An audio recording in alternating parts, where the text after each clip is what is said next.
Today, we are going to play Sam's creative map in Fall Guys called Day of the Dead. Day of the Dead, or Dia de los Muertos, is a two-day holiday widely observed in Mexico on November 1 and 2 that involves family and friends gathering together to pay respects and honor their loved ones that have passed. And in the true spirit of this spooky yet festive holiday, Sam and I will be sharing scary stories that we found on the internet while playing her map. We know we've got a long way to go before November, but now's a good time like any other for some bone-chilling stories. Are you all ready? Let's go!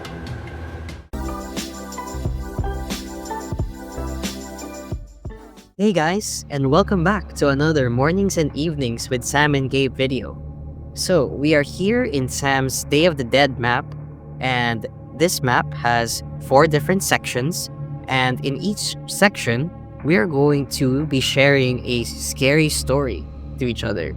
So, this is the first section, and I'm gonna go first, and we're gonna alternate with the stories that we're gonna share with each other. Let's also you- talk about our outfit for this map. And it's called the Novia and Novio. So Gabe and I got this from the shop.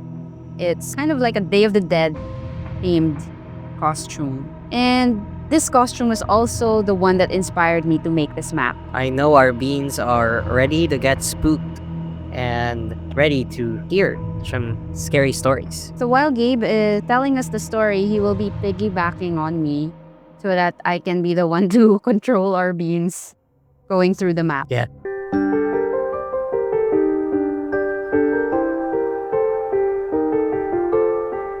Okay, so I'm gonna go first. So, our first story is called the Taxi Ghost Story. And before I say the story, fun fact, Sam and I are both from the Philippines.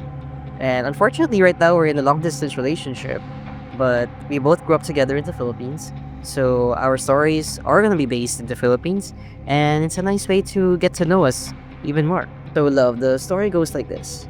I'll never forget this story from years ago. It's about an employee who was going home tired from work. I was going home after almost 10 hours of work. I've had to work hard and stay for long hours to become a regular employee. I usually take a jeepney to and from work every day. And if you guys didn't know, a jeepney is a mode of transportation in the Philippines. But there are days when I take a taxi after work if I'm extremely tired and have no extra energy. So there I was outside our building waiting for a taxi. And after about 20 minutes, I finally got a ride. The driver was a bit older and was quiet during our trip. There were times when he would stare at me in the mirror for a long time, as if he wanted to say something. Sorry, And I love. was a bit annoyed. Yeah, what happened? Can you piggyback again? I didn't expect Okay. I didn't expect me doing the fake feint to like make you unpiggyback me. I think this is the scariest part of the story. I think this is the scariest part of the story. So, I was a bit annoyed, but just ignored it. And I planned to take a nap during the ride because I was so tired from work. And after a few minutes, I woke up and noticed that our route was different from the way to my apartment. And so I asked the driver, but he didn't pay attention to me. We went around and made several U-turns, passing through long, winding roads that weren't the direct way to my place. I tried talking to him again, but he wouldn't answer me. Finally, after more than 30 minutes, we arrived at my place. After I paid the fare, I tried to confront the driver about how long the trip took. And I fell again. About how long the trip took, and what he told me next made my hair stand on end. Son, I'm sorry the trip took so long. When you get home, take off all your clothes and burn them. When you got in the taxi, I saw in the mirror that you had no head. So I tried to change our usual route and drove around to avoid any possible accidents. Make sure to pray when you get home. Always take care, son.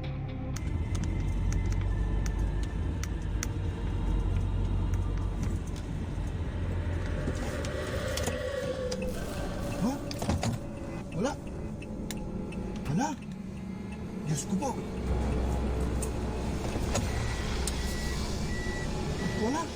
Multa ata yung nasakay ko ah. Ay,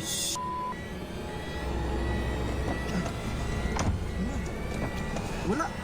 Multo yung nasakay ko. Oh, I actually felt chill. I'm not even His goosebumps. I felt it. He had no head. Yeah, he had no head in the mirror. Well, the rear view mirror of the driver.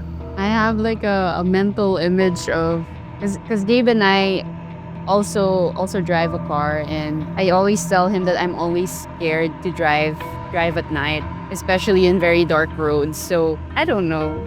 Maybe I'll start driving home earlier because of Yeah. that story. Yeah, and also me. I know Sam and I are both very easily scared. When Sam brought up the idea of making this video, I definitely felt that I was gonna get scared. On the plus side, we have all of you guys to experience. I wonder why the taxi driver asked him to burn his clothes. Like, does it have something to do with maybe like the entity or the spirit being or like following him, and burning the clothes corresponds to like being able to like wash off that entity? Yeah, that's what I thought as well.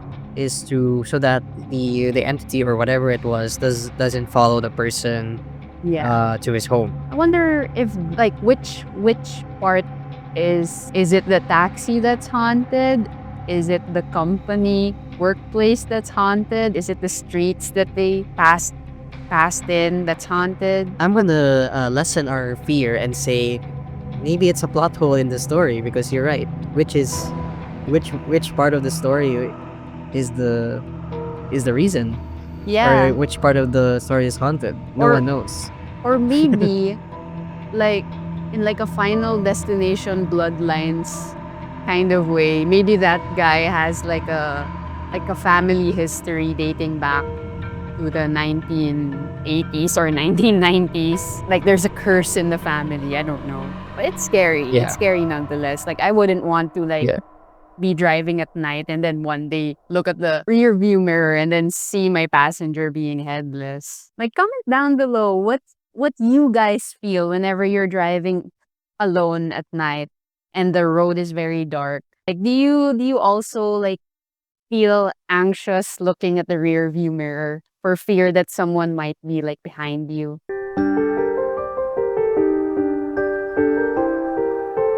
Okay, now we're moving on to the next section of my Day of the Dead map, which means we are also going to move on to our next scary story. Another well-known campus ghost story involves a nurse intern on duty at the UST hospital. So the UST hospital stands for the Alright. University. It takes me. It's so funny how when we piggyback each other, like it's Yeah. for comedic relief, comedic Yeah, I'm actually effect, very scared so already. that we won't be too scared. But anyway, so the UST stands for University of Santo Tomas, and that university in the Philippines is more known for its medical courses. So that's why there is a UST hospital where those students intern in that hospital. So anyway, another well-known campus ghost story involves a nurse intern on duty at the UST hospital. He was riding the elevator with another passenger, heading down to the hospital morgue. As we all know that hospitals also have morgues. Like usually it's located at the basement of the hospital. That's where all of the, like patients that didn't make it or patients that died during, I don't know, like surgery or something go to. So she and like another passenger were heading down the elevator, heading down to the hospital morgue. Just as the elevator doors were closing, she noticed a male patient running towards them. He was quickly pressing the close door button repeatedly, preventing him from entering in time. Now, the other passenger was perplexed and asked the nurse intern why she hadn't waited for the patient, who obviously seemed to be in a hurry. And then the nurse explained because he's wearing a red tag. I'm not sure if it's like as a bracelet or around the ankles, but the nurse said because he's wearing a red tag, which only corpses in the morgue section have. And then, upon hearing the nurse's response, the passenger stepped closer and raised his arm to reveal a crimson red tag dangling from his wrist and asked, "You mean like this one?"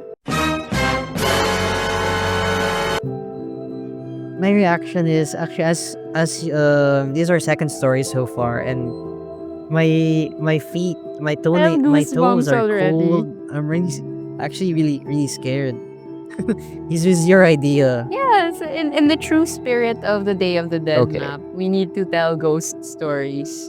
Although, Day of the Dead is more like Yeah. a celebration of life and death. But here in the Philippines, usually on November 1 and 2, we tell ghost stories. There are like lots of TV shows dedicated for November 1 and 2 that solely talk about ghost stories or ghost apparitions. Actually, guys, Sam has an advantage because it's morning in the Philippines, and it's currently nighttime here in the U.S. So it's extra scary. But it's also scary because the lights in my room are off and only the Okay, lights in my got it. webcam are on. My reaction is this is actually a very classic story that Sam and I have known since we were kids. And there's a very famous book in the Philippines called True Philippine Ghost Stories, which is or contains stories, short stories. So that was a very popular book, and this was one of the stories in there. And I remember reading that for the first time, and as a kid, I think that was one of my very first traumas as a kid. The dread and feeling that, oh my god, like this person in the elevator is actually dead. Because of that story, I Well, think I've been forever traumatized being alone in an elevator. as soon as you enter the elevator, do you feel kind of like anxious? Not in the daylight. I think only at night. Which reminds me of like you know one of those internet pranks where the elevator stops Yeah. working and then the lights go off and then somebody crawls out from like Yeah. inside the elevator. But it's like Yeah. an actor, a paid actor. But can you imagine like it's graveyard shift inside the hospital and you're on your way down to the morgue and like this one passenger is like, okay, this is my saving grace. At least I have someone with me. Only to find out that that passenger is also dead.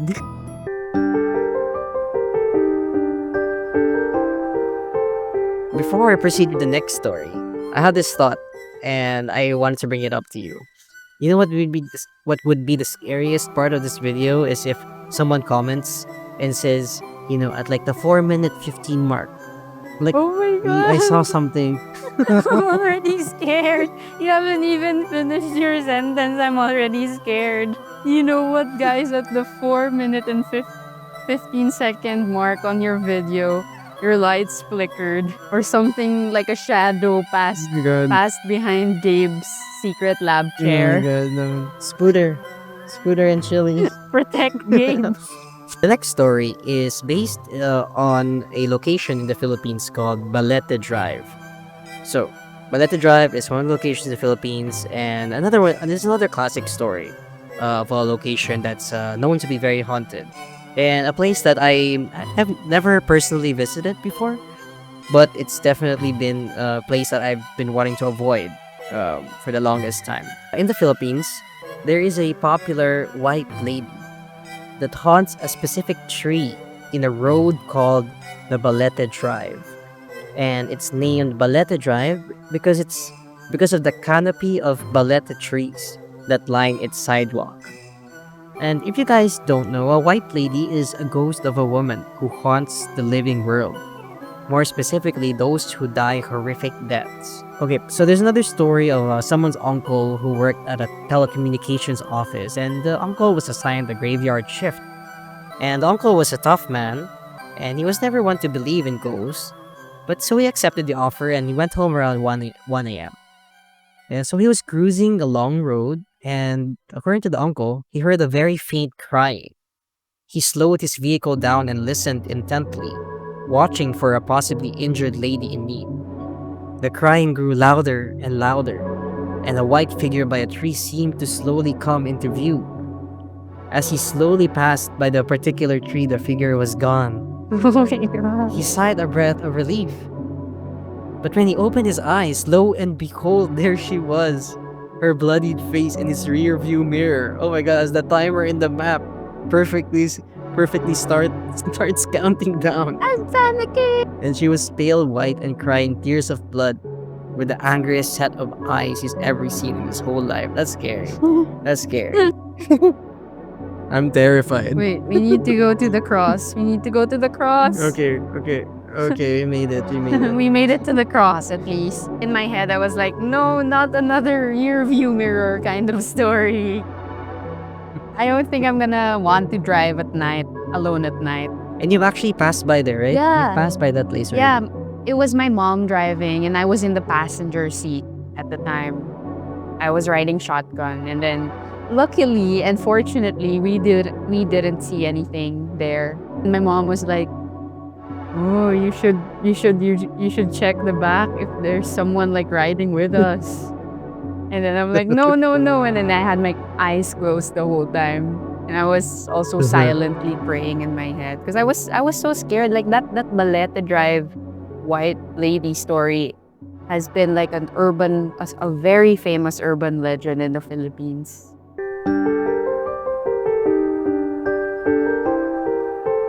Okay, guys, so we are down to our last story, and you're back in Sam's Day of the Dead map. So now this next story hits a little bit closer to home because this is actually a personal story. Gabe and I stayed in a nature sanctuary / villa for a whole weekend to get away from the hustle and bustle of the city.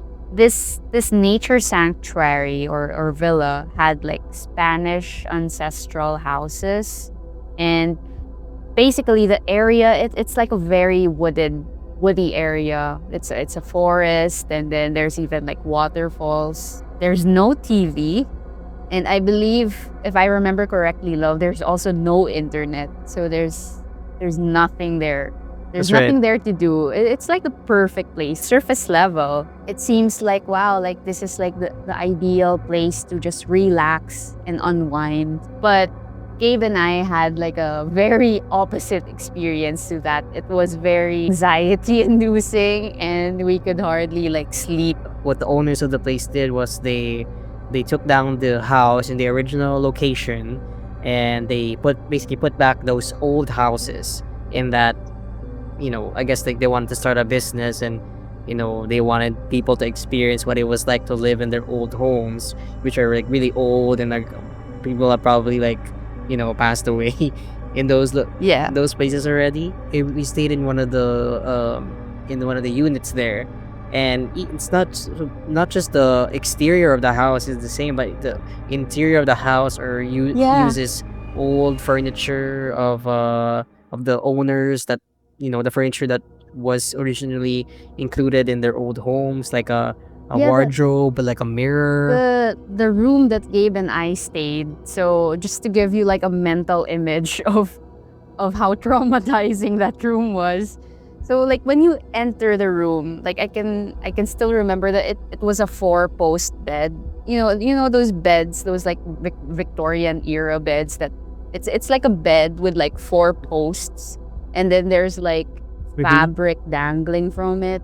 On one side of the bed, there's like a huge wardrobe with a mirror, with an old mirror that had like, water stains and stuff and rust. And then on the other side of the bed was the bathroom, which had a door that had like stained glass windows. Yeah, like you found it, like you would find in churches, the colorful type of stained glass that you would find in churches, and like the light in the shower was flickering.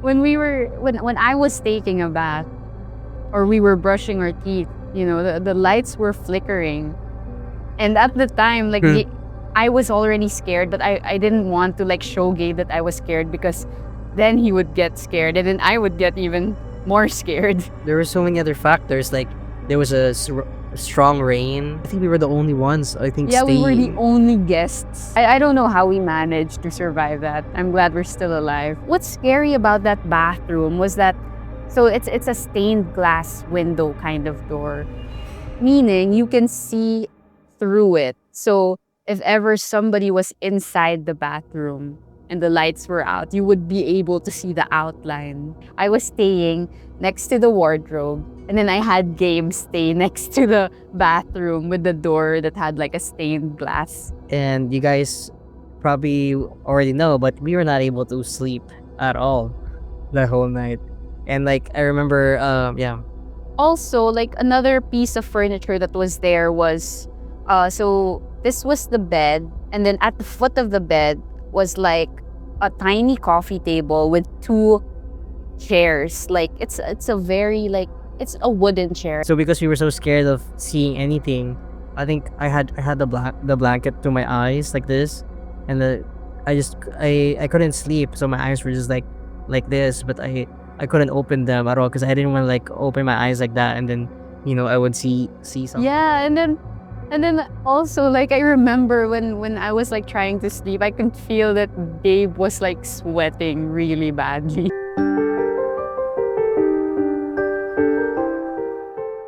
So here's a bonus section of our video where we give you tips on how to survive ghosts here in the Philippines. The first tip we have for you is to do the spoon test. So what is the spoon test?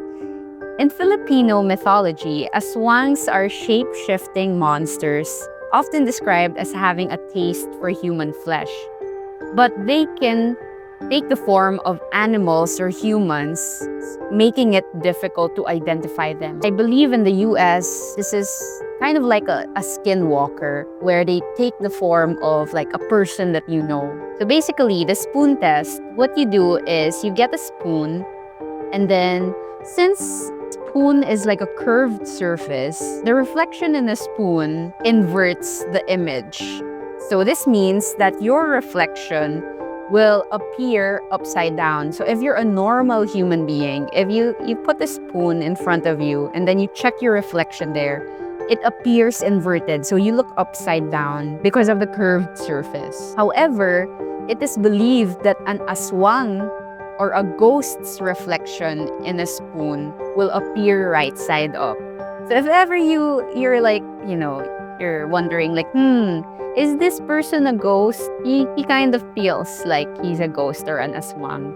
You just use a spoon and then try to check if their reflection is the right side up. Okay, but if I'm too hungry and I have my Chipotle, I don't care who's next to me. I gotta eat my Then Chipotle. just share your Chipotle to the ghost. Maybe he won't scare you. He's just as hungry as you are. Tip number 2, and this is going to be our very last tip. The statement, if you hear that it's close, it's far from you, refers to a common belief about the Philippine mythical creature, the manananggal. Basically, it's a creature that is often depicted as a woman who can detach her upper body from her lower body and sprout bat-like wings and fly to hunt for victims. The sound that you should be on the lookout for is usually a tick-tick sound, and it's a sound produced by the manananggal's wings.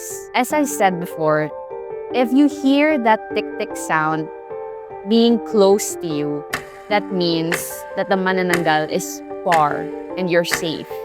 But if you hear that that tick-tick sound is far away from you, then that means that you should run away because that manananggal is just nearby. Well, that ends our video featuring my Day of the Dead creative Fall Guys map.